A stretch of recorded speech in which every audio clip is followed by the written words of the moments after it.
ઓમ નમઃ શિવાય. શ્રીમદ દેવી ભાગવત સ્કંદ છઠ્ઠો. નારદ અને પર્વતના શાપ. જન્મે જોઈ કહ્યું, વ્યાસજી, તમે મારી શંકાનું સમાધાન કરો કે દેવતાઓને પણ મોહ કેવી રીતે ઉત્પન્ન થાય છે.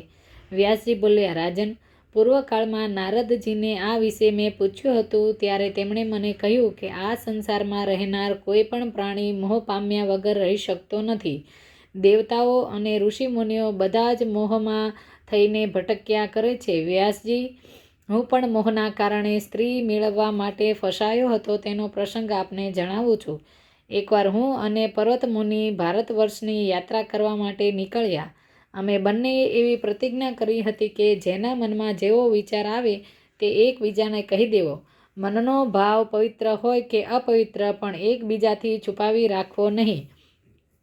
આ પ્રમાણે પ્રતિજ્ઞા કરીને પૃથ્વી પર ફરવા લાગ્યા. એક દિવસ અમે સંજય રાજાના મનોહર નગરમાં રોકાયા. તે રાજાને દમયંતી નામની સુંદર પુત્રી હતી. રાજાની આજ્ઞાથી તે કન્યા હંમેશા અમારી સેવામાં હાજર રહેતી હતી. અમે બંને રાજાના મહેલમાં સારી સેવા શુશ્રૂષા મેળવી રહ્યા હતા. હું વીણા લઈને મધુર સ્વરમાં સામવેદનું ગાન કરતો હતો. મારા મનોહર ગાનને સાંભળીને રાજકુમારી દમયંતી મારા પર આસક્ત થઈ હતી. તેને મારા પર ખૂબ પ્રેમ ઉત્પન્ન થયો.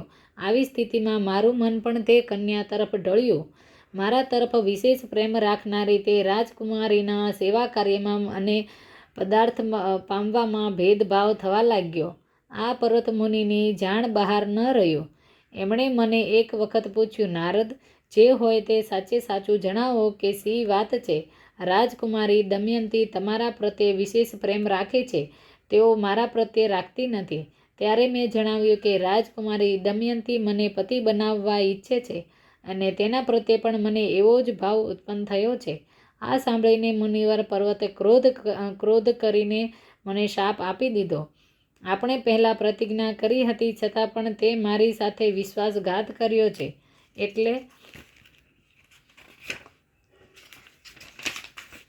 એટલે તું હમણાં જ વાનરના મુખવાળો થઈ જા. પર્વત મુનિના શાપથી મારા મોઢાની આકૃતિ તરત જ વાંદરા જેવી થઈ ગઈ. મેં પણ ક્રોધિત થઈને તેને શાપ આપ્યો કે તું પણ સ્વર્ગમાંથી પદભ્રષ્ટ થઈ જા. તે આટલા નાના અપરાધ માટે મને શાપ આપી દીધો, તેથી તું પણ હવે મૃત્યુલોકમાં જ પડ્યો રહે. પર્વત મુનિ અત્યંત ઉદાસ થઈને મહેલમાંથી ચાલ્યા ગયા. ત્યારબાદ રાજકુમારી દમયંતીએ મને ક્રૂર વાંદરો થયેલો જોયો ત્યારે તેના મુખારવિંદ પર ઉદાસીના વાદળો છવાઈ ગયા. વાનર જેવું મોઢું થઈ જવાના કારણે હું પણ ખૂબ જ દુઃખી થઈ ગયો. હું મહેલમાં જ રોકાયો. થોડા સમય પછી રાજાએ રાજકુમારી દમયંતીનો વિવાહ કરવાનો વિચાર કર્યો. આ બાબતની ચર્ચા વિચારણા કરવા માટે રાજાએ પ્રધાનમંત્રીઓને બોલાવીને કહ્યું, તમારે રાજકુમારી દમયંતી માટે કોઈ સુયોગ્ય વર બતાવો, જેથી હું મારી પુત્રીના વિધિવત પાણી ગ્રહણ સંસ્કાર પૂર્ણ કરી શકું. રાજાનો વિચાર જાણીને રાજકુમારી દમયંતીએ પોતાની ધાવ માતાને બોલાવીને જણાવ્યું કે હું બુદ્ધિમાન નારદજીને વરી ચૂકી છું. તેમની વીણાના સ્વરોથી હું મોહિત થઈ ચૂકી છું. હવે બીજો કોઈ પુરુષ સાથે હું લગ્ન કરવા ઈચ્છતી નથી. ધાવ માતા દ્વારા મોકલેલા પુત્રીની વાત સાંભળીને રાજાએ તેની રાણી કૈકેયીને કહ્યું, વાંદરા જેવા મુખવાળા એ નારદને આપણી કન્યા કેવી રીતે આપી શકાય? તમે દમયંતી સાથે યુક્તિપૂર્વક વાતચીત કરીને તેને સમજાવીને તેની જીદ છોડાવો. રાણી કૈકેયીએ રાજકુમારીને ખૂબ જ સમજાવી, પણ તે ન માની તે ન જ માની.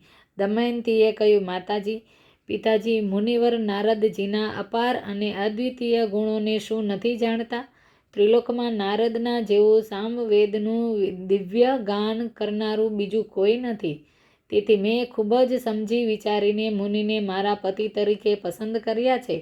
વાંદરાની મુખાકૃતિ તો શાપને કારણે થઈ છે અને તે શાપ માટે પણ હું જ જવાબદાર છું. નારદજી બોલ્યા. રાજકુમારી દમયંતીની વાત સાંભળીને રાણીએ રાજાને બધી વાત કરી. ત્યારબાદ રાજાએ રાજી ખુશીથી શુભ મુહૂર્તમાં વિધિપૂર્વક દમયંતીનો પાણી ગ્રહણ સંસ્કાર મારી સાથે કરાવી દીધો. આમ લગ્ન બાદ હું ત્યાં જ રહેવા લાગ્યો. જ્યારે રાજકુમારી દમયંતી મારી પાસે આવતી ત્યારે હું ખૂબ દુઃખી થઈ જતો. તે ક્યારેય નિરાશ થતી નહોતી. આ પ્રમાણે થોડો સમય પસાર થઈ બાદ અચાનક એક દિવસ પરત મુનિ અમારે ત્યાં પધાર્યા. મને અને દમયંતીને જોઈને તે ખૂબ જ દુઃખી થઈ ગયા, કારણ કે મારી સ્થિતિ અત્યંત દયાપાત્ર હતી. હું પર્વત મુનિના મામો હતો અને મામાને આ રીતે દુઃખી જોઈને પર્વત મુનિએ કહ્યું, મુનિવર નારદ, મેં તમને ક્રોધિત થઈને શાપ આપી દીધો હતો. હવે હું તમને શાપ મુક્ત કરું છું. તમે મારા પુણ્યના પ્રભાવથી ફરી સુંદર મુખવાળા બની જાઓ. નારદજી બોલ્યા, પર્વત મુનિની વાત સાંભળીને મારું મન પણ દયા અને કરુણાથી ભરાઈ ગયું. મેં પણ મારો શાપ પાછો લઈ લીધો. પર્વત મુનિના કહ્યા પ્રમાણે મારું મુખ અત્યંત સુંદર થઈ ગયું. તે જોઈને રાજકુમારી દમયંતી ખૂબ જ ખુશ થઈ ગયા. પોતાના જમાઈને સુંદર મુખવાળો જોઈને રાણી કૈકેયી અને આ સમાચાર રાજાને જણાવ્યા. આ સાંભળીને રાજા સંજય પણ ખુશ થયા. તેમણે મને અને મારા ભાણેજ પર્વત મુનિને ખૂબ ભેટ સોગાદો અને ધન સંપત્તિ આપ્યા. મારી સમજ પ્રમાણે આ બધો માયાનો જ પ્રભાવ છે. ઓમ નમઃ શિવાય.